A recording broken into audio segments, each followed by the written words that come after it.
Assalamualaikum, nama saya Nurul Fazli binti Abdul Ghani, nama matrik A20A1861. Kami dari kumpulan 5 ingin membentangkan yang bertajuk mengamalkan gaya hidup yang sihat dapat meningkatkan kualiti hidup, langkah-langkah bagi mencapai gaya hidup yang sihat.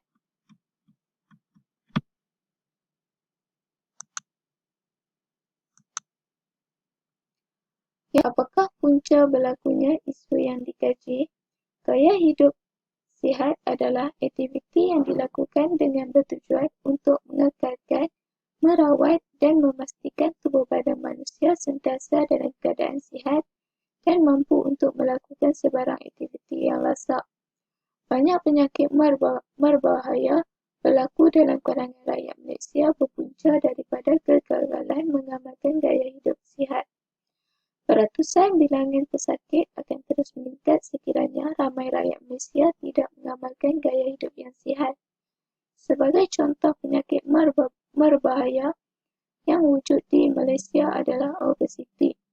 Obesiti adalah satu keadaan di mana berat badan melebihi tahap normal dan menjejaskan kesihatan seseorang. Malaysia mempunyai peratusan obesiti yang paling tinggi di Asia Tenggara. Penyakit obesiti ini telah mencapai peringkat epidemik secara global. Ini kerana 2.3 juta orang meninggal dunia setiap tahun kerana lebihan berat badan. Pada tahun 2019, 3 golongan tertinggi yang berhadapan dengan permasalahan ini ialah perempuan 5.7%, etnik India 6.3.9%, manakala lingkungan umur yang paling tinggi adalah golongan berumur 55 hingga 59 tahun. Obesiti di Malaysia semakin membimbangkan di kalangan rakyat negara kita. Obesiti bukan sahaja memberi impak negatif terhadap rupa dan bentuk badan seseorang, tetapi juga mempunyai impak negatif kepada kesihatan. Sebagai contohnya, mengakibatkan penyakit jantung, strok, tekanan darah tinggi, diabetes dan banyak lagi. Faktor penyumbang kepada masalah obesiti ini boleh dibahagikan kepada 4 faktor: makanan, aktiviti fizikal, persekitaran dan genetik. Faktor yang paling banyak menyumbang adalah dari segi pemakanan dan aktiviti fizikal. Obesiti berlaku disebabkan oleh pengambilan makanan yang berlebihan dan tidak disertai dengan penggunaan tenaga melalui aktiviti fizikal yang menyebabkan tenaga berlebihan ini disimpan sebagai lemak di dalam badan. Oleh sebab itu, punca kami mengkaji isu ini kerana obesiti yang di Malaysia. Obesiti ini perlu dibendung agar semua rakyat Malaysia dalam keadaan sihat. Sekian, terima kasih. Assalamualaikum, nama saya Nur Farahim binti Fauzi, A19A0668. Saya akan membentangkan apakah penyelesaian yang boleh dicadangkan bagi masalah yang dikaji. Kehidupan yang sihat, ceria dan selamat sememangnya merupakan impian setiap manusia. Bagi mencapai impian tersebut, pengalaman cara hidup yang sihat merupakan langkah yang seharusnya diamalkan. Pelbagai langkah yang dapat diperhatikan dalam mengamalkan gaya hidup yang sihat. Pertama adalah menjaga pemakanan seharian. Pengambilan makanan seimbang adalah makanan yang berasaskan piramid makanan yang disarankan oleh Kementerian Kesihatan Malaysia (KKM).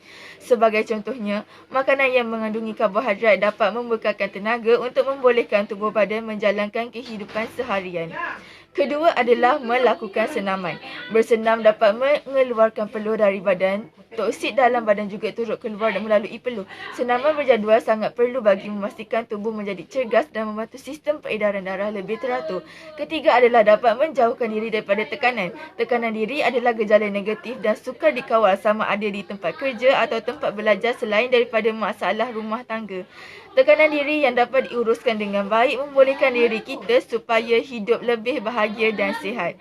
Gaya hidup yang sihat memerlukan kita supaya terus aktif dan keluar dari rasa kemurungan disebabkan oleh tekanan diri maupun kehidupan yang tidak teratur. Keempat adalah menjaga kebersihan rumah dan persekitaran. Ia adalah untuk mengelakkan daripada terjebak daripada perkara yang menjejaskan kesihatan. Contohnya, pembuangan sampah sarap ke longkang atau dalam sungai dapat membolehkan nyamuk giat membiak lalu menyumbang kepada penyakit demam dengki. Selain daripada itu juga, ia turut mendorong kepada pencemaran alam sekitar. Kelima adalah menjalani pemeriksaan kesihatan berkala. Bukan ketika sakit sahaja pemeriksaan perlu dibuat, malah pemeriksaan berkala ini perlu bagi memastikan simptom awal penyakit yang boleh meragut nyawa. Sekiranya penyakit berbahaya dapat dikesan pada peringkat awal, ini boleh memastikan cara pencegahan dan rawatan terperinci yang boleh dijalankan. Pemeriksaan kesihatan boleh dilakukan di hospital kerajaan atau swasta. Itu sahaja daripada saya. Sekian, terima kasih. Okey, Assalamualaikum warahmatullahi wabarakatuh. Saya akan bentangkan bagaimana kamu mendapat ilmu untuk menghasilkan cadangan penyelesaian gaya hidup sihat. Okay, pertama, menjaga makanan seharian. Okey, dalam setiap hidangan mempunyai khasiat atau zat yang berlainan yang dapat mengekalkan kesihatan tubuh badan kita. Sebagai contoh, karbohidrat ia menyediakan sumber tenaga utama untuk tubuh badan kita kerana ia membakarkan 50% daripada pengambilan makanan yang kita makan. Okey, untuk yang serat yang lain seperti kalium, dia memberikan kekuatan kepada tulang kita, dan manakala vitamin ia membantu mengurai makanan dan membantu menghasilkan darah. Okey, seterusnya dengan melakukan senaman atau riadah. Okey, bagaimanakah senaman dapat mengekalkan gaya hidup yang sihat? Kerana senaman dapat membantu dan mengawal berat badan menjadi aktif secara fizikal dan juga membantu menghindarkan daripada penyakit yang berisiko seperti tekanan darah, diabetes dan penyakit jantung. Ini kerana organ kita berjalan dengan lancar kerana kita membuat senaman tersebut. Okey, senaman juga dapat dicegah bagi orang penyakit dengan melakukan senaman yang sederhana bagi mereka yang mampu. Sebagai contoh, 20 hingga 30 minit supaya organ dalamannya bergerak. Dan secara tidak langsung mereka dapat mengamalkan gaya hidup yang sihat. Okey, yang last sekali, menjauhkan diri pada tekanan diri. Okey, bagaimanakah tekanan diri ini dapat membawa bahaya kepada gaya hidup yang sihat? Kerana tekanan diri ini boleh membawa kepada seorang itu kemurungan. Hal ini sering terjadi kerana seorang itu mempunyai masalah yang sukar untuk diselesaikan. Oleh itu, kita haruslah menjauhkan diri daripada tekanan diri seperti dengan mengambil langkah berjumpa dengan pusat kaunseling untuk mendapat pandangan daripada mereka. Hal ini dapat mengelakkan kita daripada menghadapi tekanan atau kemurungan dan secara tidak langsung mengekalkan gaya hidup yang sihat. Okay, terima kasih.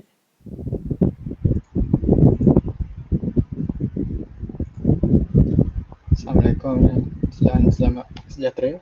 Saya Ariel Umar bin Yusof dan saya akan membentangkan sumber dan kaedah penggunaan ilmu.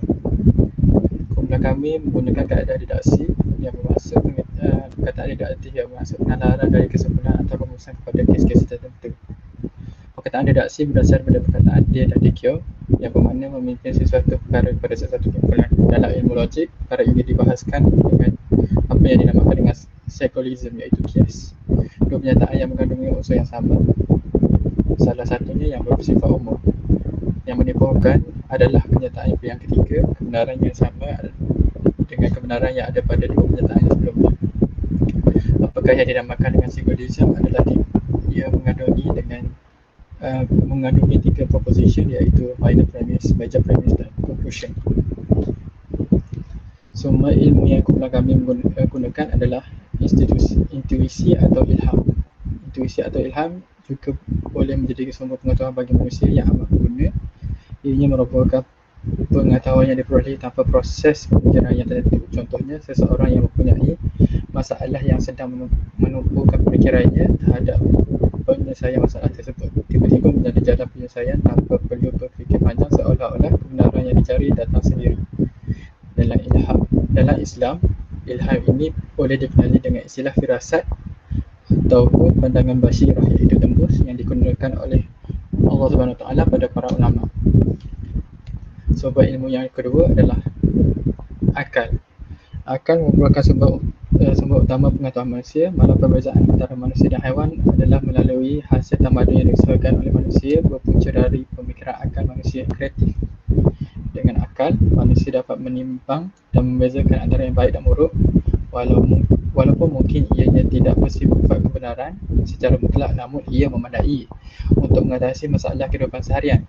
Bagaimanapun, Allah SWT menyuruh manusia menggunakan semaksimal yang mungkin kedua-dua daya akal dan panca indera yang dianugerahkan kepadanya agar dapat sampai kepada pengetahuan yang lebih sahih dan kebenaran yang tidak menyesatkan. Al-Quran banyak menyebut seruan serta galakan daripada Allah SWT agar manusia dapat memerhati alam sekeliling yang hakiki dan panca indera bagi mencari kebenaran yang hakiki. Sekian, terima kasih.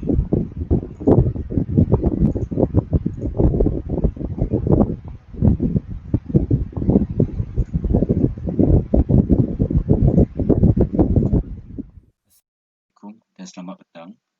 Nama saya Nur Kemal Afiq bin Hisham. Metric number A19B0478.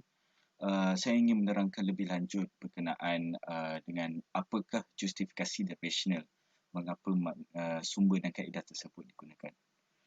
Kumpulan kami menggunakan kaedah didaksi dalam kajian berkenaan tajuk mengamalkan gaya hidup sihat dapat meningkatkan kualiti hidup dan langkah-langkah bagi mencapai gaya hidup yang sihat. Kaedah didaksi atau lebih dikenali sebagai syllogism, KAIS, bermaksud memimpin sesuatu kepada pentingnya didaksi adalah ia dilihat sebagai bentuk utama penglihatan secara logik. Ia juga dikenali sebagai hipotesis dan bermula dengan pernyataan umum yang membantu individu mencapai kesimpulan yang betul. Ia menggunakan kaedah saintifik untuk menguji kesahihan hipotesis yang mencadangkan dan teori-teori yang terlibat dalam kajian tertentu. Pemerhatian boleh diuji secara saintifik untuk memastikan ketepatan penemuannya. Seperti sedia maklum, terdapat 3 premis iaitu minor, major dan juga conclusion premis. Sebagai contohnya, sayur-sayuran. Sayur-sayuran mampu memberi banyak khasiat kepada pemakan. Kajian membuktikan bahawa sayur-sayuran mengandungi vitamin yang menyihatkan tubuh badan manusia dan juga memanjangkan umur. Sebagai konklusinya, semua sayur-sayuran memberi khasiat kepada tubuh badan. Selain itu, sumber ilmu yang telah dipilih oleh kumpulan kami adalah ilmu sumber institusi atau ilham. Ia merupakan pengetahuan yang diperoleh melalui proses pemikiran yang tertentu di mana ianya boleh diterima pakai oleh akal dan minda manusia. Manusia akan mempercayai sesuatu melalui bukti dan kesahihan tersebut. Manusia tidak mengamalkan gaya hidup yang sihat kerana tidak mengambil peduli akan kesan yang menanti pada hujung usia.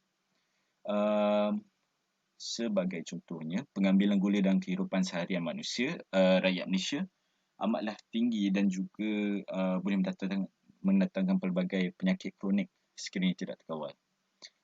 Oleh itu, manusia mempunyai ilham di mana mengurangkan pengambilan gula mampu mengatasi penyakit-penyakit tersebut. Akhir sekali, kami menggunakan sumber akal bagi menjawab persoalan tajuk. Sumber akal merupakan sumber utama pengetahuan manusia. Dengan akal fikiran, manusia mampu berfikir secara normal dan akan perkara yang akibat segala perkara yang berlaku.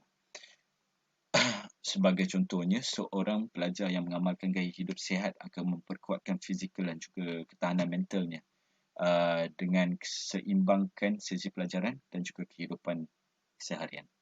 Terima kasih.